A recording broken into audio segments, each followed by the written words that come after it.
Snow fell like shattered glass from a sky too heavy to hold itself together. The valley had disappeared beneath white silence. Every mailbox and weathered fence post bent under winter's weight, while the highway stretched empty, a frozen river leading nowhere. A single farmhouse stood defiant against the storm, its windows glowing amber through the blizzard like a stubborn promise that warmth still existed somewhere in the world. The air hung so thick with cold that even sound seemed to freeze before it could travel. Inside that farmhouse, a woman sat in her rocking chair, mending a quilt by lamplight, her needle moving with the steady rhythm of someone who had learned long ago that idle hands invite dark thoughts. Grandma Lara's hair was silver as the snow outside, pulled back beneath a wool scarf the color of autumn rust. Her eyes were kind, but they carried the weight of old sorrows, eyes that had watched too many people leave and never learned the shape of their returning. She had not expected visitors in months. The farmhouse was company enough, with its creaking beams and the memory of voices that once filled these rooms. She had learned to find peace in the hiss of the kettle and comfort in the tick of the mantel clock that counted hours no one else was there to hear. But that night, something unnatural pierced the storm's howl. A sound that didn't belong to wind or settling wood, the deep, guttural roar of engines fighting against nature itself, growing louder until it seemed the very walls would crack from the violence of it. Elara's needle stopped mid-stitch. The roar cut suddenly to silence, followed by the heavy thud of boots on her porch. Then came the knock, not polite or uncertain, but commanding, as if the fist behind it had never learned to ask permission for anything. She rose slowly, her shadow flickering long across the worn floorboards. The knock came again, harder this time, rattling the door in its frame like something trying to break free. Elara's hand trembled only slightly as she reached for the knob, her arthritic fingers closing around the cold metal. She had lived too many years to let fear make her decisions now. The door swung inward, and the world exploded into white. If you believe in kindness, courage, and second chances, support this channel by liking, sharing, and subscribing. Snow drove through the opening with such force it stole her breath, needles of ice stinging her cheeks and eyes. She raised one hand against the assault, squinting through the brilliant chaos of the blizzard. For a moment, she could see nothing but the terrible beauty of winter trying to swallow her whole. Then the wind shifted, and the wall of white parted like a curtain. What stood on her porch was not a man, but a monument to something harder than the storm itself. Black leather stretched across shoulders broad enough to block the doorway, covered in frost that glittered like broken stars under her porch light.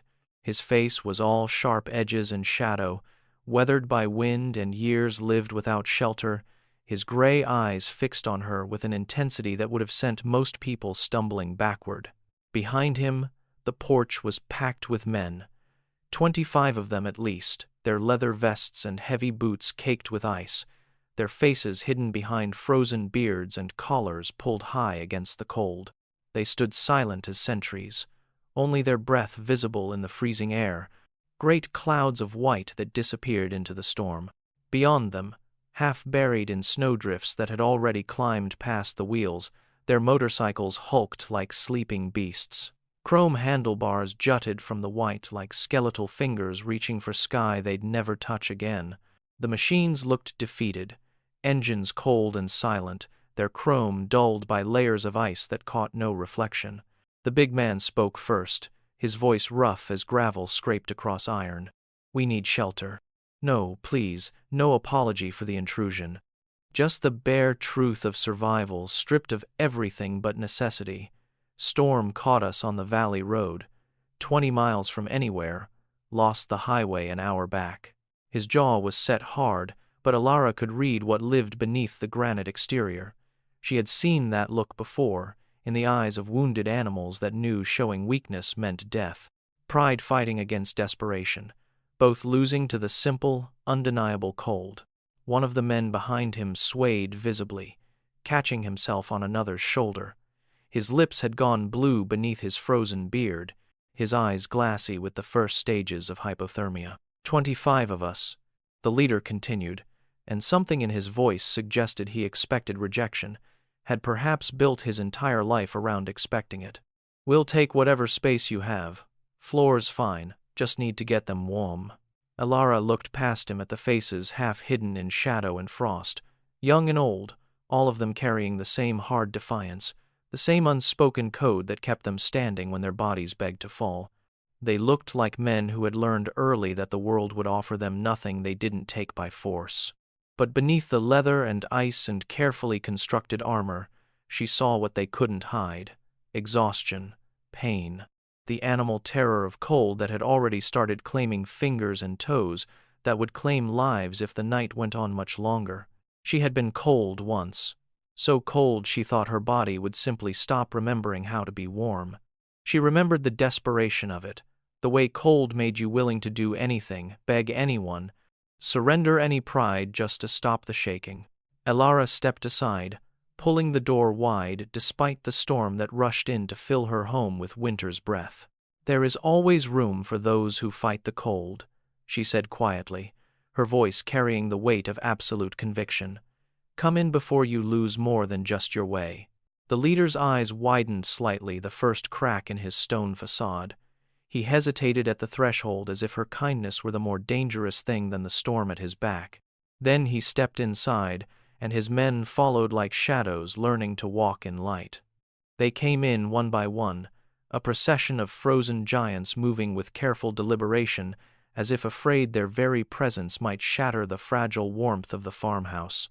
The smell came with them, a mixture of motor oil and leather, road dust and gasoline, the sharp metallic scent of cold that had worked its way into fabric and skin. It clashed against the sweetness of Elara's home, the lingering aroma of cinnamon and wood smoke, the clean smell of laundered curtains and pine soap. The contrast was violent in its strangeness, their black leather and steel against her cream-colored walls, their massive boots, caked with ice and mud, against her worn but spotless floorboards, their sheer size and presence filling a space meant for quiet evenings and solitary tea. One by one, they removed their helmets with stiff fingers, revealing faces that told stories Elara suspected no one had ever asked to hear. Hard faces, carved lean by wind and weather, scars that split eyebrows and traced jawlines, eyes that held wariness like a second language, watching everything, trusting nothing. These were men who had learned early that softness was a luxury they couldn't afford. The youngest among them couldn't have been more than 25, his beard still patchy despite the frost that clung to it. The oldest had weathered perhaps 60 winters, his face a topography of every road he'd ridden and every choice that had left its mark. But they all carried the same expression, a kind of bewildered discomfort at finding themselves in a place that felt like someone's cherished memory made solid. None of them sat on her furniture. They lowered themselves to the floor instead, backs against walls, or remained standing in loose clusters near the door. Some rubbed their hands together, trying to coax feeling back into frozen fingers. Others simply stood silent and watchful, as if waiting for the other shoe to drop, for kindness to reveal its hidden price. The big man, their leader, stationed himself near the fireplace, his eyes tracking Elara's every movement with the vigilance of someone whose survival had long depended on reading threats before they materialized. But Elara moved through their midst as if they were simply guests who'd arrived for Sunday supper. She disappeared into the hallway and emerged with her arms full of quilts and wool blankets, the collection of a lifetime, some hand-sewn, others inherited from her mother and grandmother before her.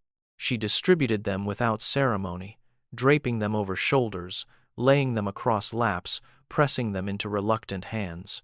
"You'll warm faster if you keep these close," she said to no one in particular, her voice calm as morning. In the kitchen, she worked with the efficient grace of someone who had fed crowds before. The large stockpot came down from its high shelf. She filled it with water from the pump, then added beef from the freezer, carrots and potatoes from the cellar, onions and herbs from jars she'd put up herself last summer. The coffee maker gurgled to life, filling the house with its rich, bitter promise. When she ran out of mugs, she simply pulled down mason jars and kept pouring. When the first pot of coffee was gone, she started another. Her hands never stopped moving, slicing bread, setting out butter, stirring the soup that had begun to send steam curling toward the ceiling. The bikers watched her in profound silence. Some of them had closed their eyes, overwhelmed by the simple sensation of warmth returning to frozen limbs, a pain almost worse than the cold itself. Others stared at the walls, at the framed photographs of people long gone, at the cross-stitched sampler that read, "Bless this home," in faded thread. One man's hand trembled so violently he nearly dropped the coffee jar she'd given him. Elara appeared at his side with a towel, wrapping it around his shaking fingers to help him hold it steady. He looked at her as if she'd performed some kind of miracle, his eyes bright with something that might have been gratitude or might have been the beginning of tears. The house creaked and settled around them while the storm hammered against the windows with fists of wind and ice. Inside, 25 men who had built their lives on being hard discovered what it felt like to be treated as if they were simply human, and for many of them, the feeling was more unsettling than any danger they'd ever faced on the road. Kalen moved toward the kitchen with the deliberate silence of a man accustomed to making people nervous. His boots made no sound on the floorboards despite his size. He stopped close enough that his shadow fell across Elara's hands as she stirred the pot, close enough that most people would have stepped back or flinched or found some excuse to put distance between themselves and a man who wore danger like a second skin. She didn't move, didn't even pause in her stirring. He stood there, using the full weight of his presence, letting the silence stretch and tighten like a rope pulled taut. It was a test he'd performed 1,000 times, measuring people by how they reacted to him, sorting the world into those who would run and those who might stand. The answer told him everything he needed to know about who could be trusted and who would break under pressure. Elara lifted her eyes to meet his. Not quickly, not with the sharp fear of prey that spotted a predator, but with the slow, measured attention of someone who had seen enough of life to know that looking away solved nothing. What he found in her gaze stopped him cold. There was no fear, no calculation of whether she could reach a weapon or scream loud enough for help that wouldn't come. Instead, her eyes held something he hadn't expected and didn't know how to categorize: a deep, aching sadness mixed with something that looked terribly like pity. Not contempt, not judgment, pity. "You're wondering if I'll ask you to leave," she said quietly, her voice barely audible above the bubbling pot, "or if I'm fool enough to think kindness means safety." Kalen's jaw tightened, but he said nothing. "I was hungry once," Elara continued, turning back to her stirring. "Long time ago now. My husband had just died, and the bank was coming for the farm. I walked 8 miles to town in the rain to ask for work, any work. I was so hungry I could barely see straight." She ladled soup into a bowl, the steam rising between them. "A woman I'd never met brought me into her kitchen, fed me, didn't ask questions, didn't make me explain why I looked like something the dogs wouldn't claim. She set the bowl on the counter and looked up at him again. She told me her house had always been a place of safety, that it would stay that way as long as she had breath in her body." Elara's voice carried the weight of something like scripture, words that had been tested and proven true. This house inherited that promise. Everyone who comes through that door fighting their own storm gets the same thing: warmth, food, and a place to rest without shame. Kalen stared at her, something shifting behind his eyes that might have been recognition or might have been pain. "You've built your life believing the world is hard because that's all you've been shown," she said softly. "Maybe you're right, maybe it is, but not here, not tonight." For the first time in 20 years, Kalen felt the foundations of his certainty crack. He had built everything on the belief that kindness was weakness, that trust was a luxury only fools could afford, that the only reliable truth was the one you could enforce with your fists or your reputation. But this small woman with silver hair and hands that smelled of soup had just looked at him, really looked at him, and chosen mercy over fear. And he didn't know what to do with that. The hours folded into themselves the way they do in deep winter, when darkness stretches long and time loses its sharp edges. The storm continued its assault on the world outside, but inside the farmhouse, a different kind of weather had settled, heavy and warm and thick with the sound of men sleeping. 25 bodies breathed in ragged rhythm, some snoring, others whimpering softly in dreams they wouldn't remember come morning. They had collapsed where exhaustion finally claimed them, stretched across the floor wrapped in Elara's quilts, leaning against walls with their chins on their chests, curled on their sides like children learning to sleep without fear. The smell of the house had changed. The sharp tang of leather and gasoline had been absorbed by something gentler pine from the logs burning low in the fireplace, the lingering richness of beef stew, the clean scent of wool blankets that had spent years folded in cedar chests. It smelled the way a home should smell, lived in and cared for, a place where people could let their guard drop without paying for it later. Elara sat in her rocking chair, her own shawl pulled tight around her shoulders, watching them sleep. The chair creaked softly with each gentle motion, a sound so familiar it had become part of the house's vocabulary, as essential as the tick of the mantel clock or the sigh of wind through the eaves. She studied their faces, slack now in sleep, vulnerability written across features that had forgotten how to show it while awake. The youngest ones looked almost peaceful, their scarred hands unclenched, their shoulders finally loose. The older ones wore their years differently, lines cut deep around their eyes and mouths, a lifetime of squinting into sun and wind, of holding their faces hard against whatever the world threw at them. Near the fireplace, one of the younger men began to shake. His name was Torik, though she didn't know that yet. He was barely more than a boy beneath his patchy beard, his frame too thin for the leather vest he wore like armor. Even in sleep, the cold hadn't fully released him. His body trembled beneath the single blanket he'd been given, his teeth chattering softly, the sound small and desperate in the quiet room. Elara rose without hesitation, her joints protesting the late hour, and retrieved another shawl from the closet, one she'd knitted herself years ago in shades of rust and amber. She moved to where he slept and draped it carefully across his shoulders, tucking the edges around him with the practiced care of someone who had once performed this same ritual for a son who would never come home. Torik's eyes opened, startled by the touch. For a moment he looked confused, unable to reconcile where he was with where his dreams had taken him. Then his gaze found Elara kneeling beside him, her weathered face gentle in the firelight, and something in him cracked open.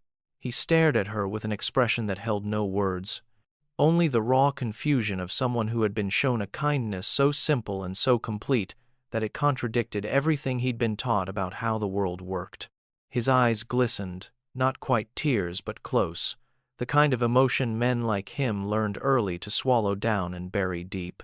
"Sleep now," Elara whispered, patting his shoulder the way mothers do. "You're safe here." His lips moved but no sound came out. He pulled the shawl tighter around himself and closed his eyes again, but even through his eyelids she could see him struggling with something larger than cold, larger than gratitude, the terrible realization that perhaps the world held more gentleness than he'd been allowed to believe. Around them, the house settled deeper into night, and the distance between stranger and guest dissolved into something neither side could name but both could feel. Dawn came reluctantly, more a lessening of darkness than true light.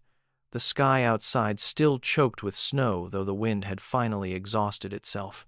In that gray hour before the world remembers color, the bikers began to wake. They moved with the silent coordination of men who had learned to rise without disturbing others, a skill born from sleeping in places where noise meant danger. One by one they sat up, rolling their shoulders, testing fingers and toes to see what the cold had stolen and what remained. They folded the blankets they'd been given with surprising care, smoothing out wrinkles, stacking them neatly on the couch as if trying to erase evidence of their presence. Someone found a rag beneath the kitchen sink and began wiping down the floor where their boots had left puddles of melted snow and mud. Others gathered empty coffee jars and soup bowls, washing them quietly in the sink, drying them with dish towels and returning them to their proper places. They worked without speaking, communicating through gestures and glances, restoring the farmhouse to the state of quiet dignity they'd found it in. Elara watched from her rocking chair where she'd spent the night, her body stiff from hours of stillness but her eyes alert. She'd learned long ago that sleep was a luxury grief had made optional. The bikers collected their gear, leather vests shrugged back on, helmets retrieved from corners, gloves pulled over hands that had finally stopped shaking. They filed toward the door in the same careful procession they'd entered with, but something fundamental had changed in how they carried themselves. Their shoulders sat different, their eyes held a softness that hadn't been there the night before. Kalen was the last to leave. He stood by the fireplace for a long moment, staring at the dying embers as if trying to memorize something he knew he'd never see again. Then he turned and walked slowly to where Alara sat, his boots making soft sounds on the old floorboards. He stopped in front of her chair and met her eyes. For several seconds, neither of them spoke. The silence held weight, the kind that comes before words that have been rehearsed in the mind but never spoken aloud. "Thank you." His voice came out rough, the words seeming to scrape against his throat on their way out. It sounded like a language he'd forgotten how to speak, syllables that felt foreign in his mouth after years of demands and orders and threats that never required gratitude. Alara simply nodded, acknowledging what the words had cost him. Kalen reached into his vest and pulled out a thick roll of cash bound with a rubber band. He placed it carefully on the small table beside her chair, the bills worn soft from circulation, the kind of money that had passed through many hands before finding its way here. "For the trouble," he said. "And the food." Alara looked at the money for a long moment, then picked it up with both hands. She held it out to him, her weathered fingers steady, her expression gentle but immovable. "Kindness is never a transaction, son," she said quietly. "You don't owe me anything but the promise that you'll remember what mercy looks like, and maybe offer it to someone else when their storm comes." Kalen stared at the offered money, at her face, at the space between them that suddenly felt vast and impossible to cross. Something in his chest tightened, something that might have been shame or might have been the beginning of understanding that the world was larger and stranger than the small, hard version of it he'd built his life around. He took the money back slowly, then nodded once, a gesture that held more respect than any words could carry, and turned toward the door where his men waited in the pale morning light. The engines woke one by one, a chorus of thunder that shattered the morning's fragile quiet. Each motorcycle coughed to life reluctantly, protesting the cold that had settled into metal and oil overnight, but the bikers coaxed them with practiced hands until all 25 machines rumbled in rough harmony. Alara stood in her doorway, the shawl wrapped tight around her shoulders against the bite of dawn air. The sky had cleared to a pale gray, the color of old pewter, and the world lay buried beneath snow that stretched unbroken to the horizon. The storm had remade everything, smoothing roads and fences into anonymous white, erasing the familiar landmarks that told you where you were and how to get home. But the bikers knew the way. They always did. Kalen raised one gloved hand, not quite a wave, more an acknowledgement of something that had passed between them that couldn't be named. Then he twisted the throttle and his bike lurched forward, cutting the first dark line through the pristine snow. The others followed, forming a procession of chrome and leather and exhaust that carved a path back toward whatever life they'd left behind. The sound grew distant, then fainter still, until finally it dissolved into the vast silence of winter morning. The tire tracks remained, 25 parallel lines that curved down the drive and disappeared onto the main road, the only evidence that they'd been there at all. Alara stood watching long after the last echo of engines had faded, her breath forming small clouds in the frozen air. Exhaustion sat heavy in her bones, the kind that comes not just from a sleepless night but from something deeper, the weight of old grief finally acknowledged, old fears finally faced and found to be smaller than she'd remembered. She felt lighter somehow, hollowed out but in a good way, the way a room feels after years of accumulated clutter have been cleared away and you can finally see the shape of the space you've been living in all along. Inside, the house still smelled of coffee and wood smoke.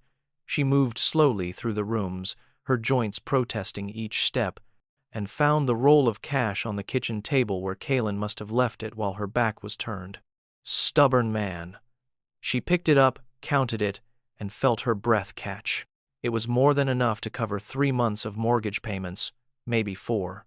She sat down heavily in her chair and let herself cry, just a little, for the son who had died trying to help strangers, and for the strange validation that perhaps his death hadn't been meaningless after all. Perhaps the world still held men who understood that some things mattered more than survival. The money went toward a new generator the following week, and fresh supplies to replace what she'd used: flour and coffee and canned goods enough to last through spring. She told no one in town about her visitors.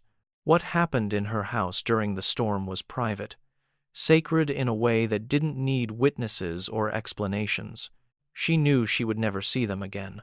Men like that didn't circle back, didn't form attachments or revisit places that had shown them kindness. They moved forward always, running from something or towards something, but always moving. And that was fine. Some mercies were meant to be given once and released like birds, with no expectation of return. She was at peace with that. The afternoon arrived clear and cold, the kind of winter day where the sky stretches blue and endless and the sun glints off snow with a brightness that hurts to look at directly. Elara stood in her yard with a wicker basket balanced on her hip, hanging laundry on the line she'd strung between two posts years ago when her husband was still alive and the world felt safer. The sheets snapped in the breeze, stiff from the cold, and her fingers fumbled with the wooden pins. She'd already hung 3 shirts and was reaching for a 4th when the sound came. At first, it was distant, a low rumble that could have been thunder rolling in from the mountains. But thunder didn't come from a clear sky, and this sound grew louder with purpose, swelling and multiplying until it became something impossible to ignore or explain away. The rumble became a roar. Then the roar became a wall of sound so massive it seemed to shake the ground beneath her feet, rattling the windows in their frames and sending small avalanches of snow sliding from the roof. Birds erupted from the trees at the edge of her property, black shapes scattering against blue sky. Elara dropped the shirt back into the basket, her heart suddenly loud in her ears. She turned toward the road, one hand shading her eyes against the glare. They came around the bend like something out of prophecy, a river of chrome and black leather that stretched as far as she could see. Not 25 bikes this time. Not even 50. 100, maybe more. They filled the lane completely, a wall of machines rolling forward in loose formation, their engines creating a symphony of controlled thunder. They spilled into her yard, circling around the house, parking in rows that extended all the way back to the road. The air filled with the smell of exhaust and hot metal, the rumble of idling engines replacing the quiet she'd grown accustomed to. Elara stood frozen on her porch, the laundry basket forgotten at her feet, trying to comprehend what her eyes were telling her. This wasn't possible. This didn't happen in the real world, where small acts of kindness were acknowledged with a nod and then forgotten.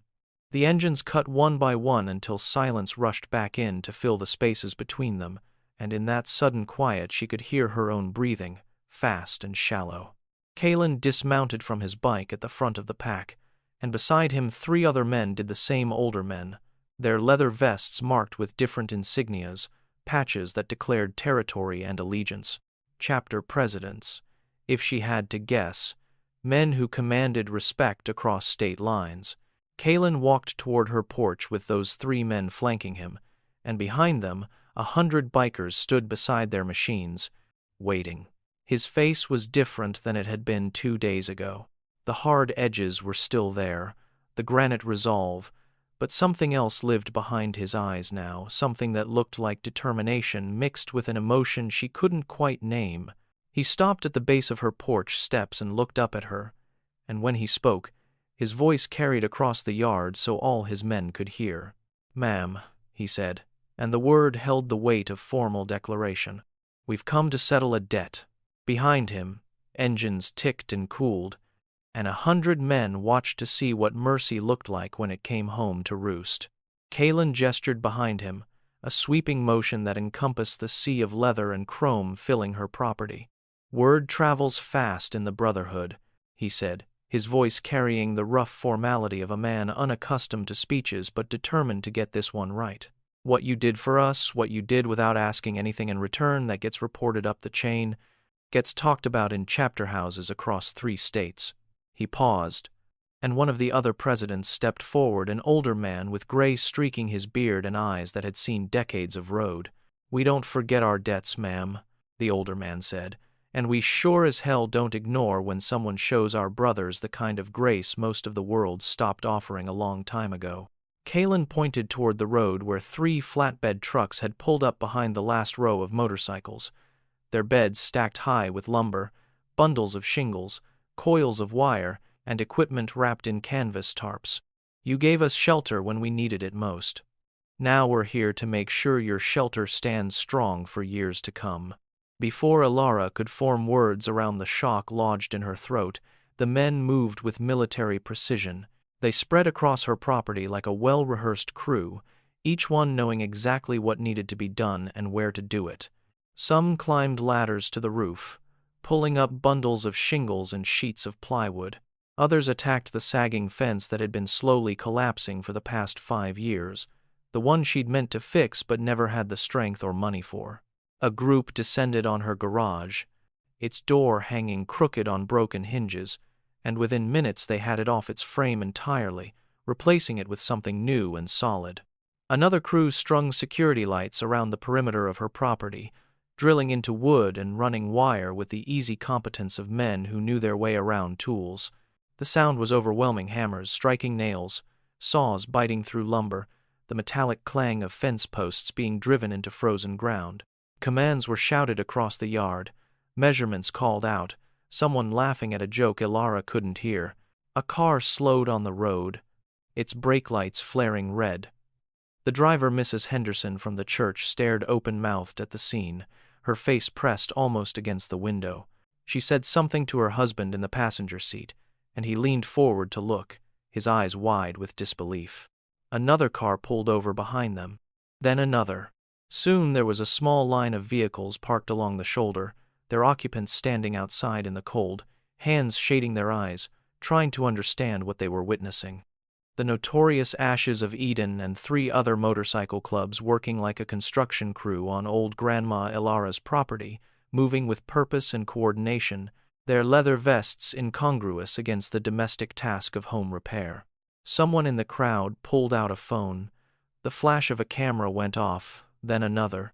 Elara stood on her porch, one hand pressed against her chest where her heart hammered like it wanted to break free. She tried to speak, to protest, to tell them this was too much, but her voice had abandoned her completely. Kalen looked up from where he was helping unload a sheet of plywood and caught her eye. He didn't smile. Men like him didn't smile easily, but his nod held everything a smile might have carried: recognition, respect, and the quiet satisfaction of a debt being honored the only way he knew how. They worked for 3 days straight, sleeping in shifts on the ground or in their trucks, rotating crews so the sound of hammers and saws never stopped from dawn until well past dark. Elara tried to feed them all, but quickly realized the impossibility of it, so the bikers brought their own supplies: coolers of sandwiches, thermoses of coffee, food that could be eaten with one hand while the other held a drill or a paintbrush. She watched from her window as her property transformed. The roof that had leaked for 2 winters was stripped down to the beams and rebuilt with new plywood and shingles that gleamed dark against the snow. The fence that had leaned drunkenly for years now stood straight and strong, its posts sunk deep and its rails level. The garage received new siding, a reinforced door, and windows that actually closed. But it was more than simple repairs. They installed motion sensor lights that would flood the yard with brightness at the first sign of movement. They reinforced her porch steps and added a railing she could grip in icy weather. They cleared the overgrown brush at the edge of her property and cut back branches that had been scraping against her roof for years. On the morning of the 4th day, they began to pack up. Tools were returned to trucks, leftover materials stacked neatly in her garage. The bikers moved with the same quiet efficiency they'd shown in leaving the first time, erasing evidence of their presence, except for the transformation they'd wrought. Torek approached her porch carrying something wrapped in cloth. He was still young, still uncertain in his movements, but his eyes held less confusion than they had 3 nights ago. He unwrapped the object carefully, a small wooden angel, no bigger than her palm, carved with such delicate attention that she could see the individual feathers in its wings. "Made it myself," he said quietly, not quite meeting her eyes. "Thought it should go on the new gate, so you'd remember." He installed it there, screwing it into the center post where anyone approaching would see it first, a declaration that this house was protected not by locks or alarms but by something far more powerful. The engines started again, that familiar thunder rolling across the valley. Elara stood on her new porch steps, her hand gripping the new railing, and watched as 100 men mounted their bikes. This time she didn't feel shock or fear or even surprise. She felt only gratitude so vast it threatened to overflow, spilling out as tears that froze on her cheeks in the winter air. Kalen raised his hand one final time. Then they rode out, the sound gradually fading until the valley returned to its accustomed silence. The house stood different, now stronger, more secure, a fortress of warmth built not from stone but from reciprocated mercy. The wooden angel caught the afternoon light, casting its small shadow across the gate like a benediction. In the years that followed, the town would speak of it in hushed voices. The winter the notorious ashes of Eden rebuilt old Grandma Elara's home, the 3 days when 100 bikers turned her neglected property into something that could withstand any storm. But what they spoke of most was what came after. Every year on the anniversary of that first storm, as winter settled its weight across the valley, a single motorcycle would appear on her road. Always at dusk, always alone, the rider clad in black leather with a patch on his vest that marked him as one of the Brotherhood. He would dismount, carry flowers to her door, always white roses, always a full dozen, and leave beside them a large canvas sack filled with split firewood, enough to last her a month.